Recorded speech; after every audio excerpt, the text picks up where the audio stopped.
Young hero Sharwanand ఈ సంక్రాంతికి శతమానం భవతి అంటూ సెకండ్ హ్యాట్రిక్ శ్రీకారం చుట్టాడు. వరుసగా 4 హిట్లు కొట్టి ప్రామిసింగ్ హీరోగా మారిపోయాడు. లావణ్య త్రిపాఠి, అక్షతో శర్వా రొమాన్స్ చేసిన రాధా ఈ రోజు రిలీజ్ కాబోతుంది.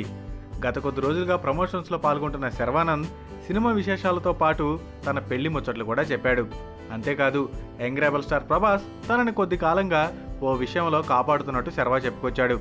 ఇంతకీ శర్వాని ప్రభాస్ ఏ విషయంలో కాపాడుతున్నట్టు అనుకుంటున్నారా? ఇంకే విషయంలో, పెళ్లి విషయంలో అంట. టాలీవుడ్లో ఉన్న పెళ్లి కాని 30+ హీరోల లిస్టులో శర్వానంద్ కూడా ఉన్నాడు. ఈ మధ్య ఓ ఇంటర్వ్యూలో మీ పెళ్ళెప్పుడు అని అడిగితే ప్రతి ఇంటర్వ్యూలోనూ ఇదే ప్రశ్న అడుగుతున్నారు.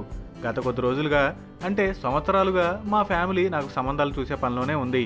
ఇక ఇంట్లో పెళ్లి విషయంలో ప్రెజర్ పెట్టిన ప్రతిసారి ఎందుకంత తొందర, నాకంటే పెద్దవాడు ప్రభాస్కే ఇంకా పెళ్లి కాలేదు, అప్పుడే నాకు పెళ్ళేంటి అంటూ తప్పించుకుంటున్నాను అని చెప్పుకొచ్చాడు శర్వానంద్.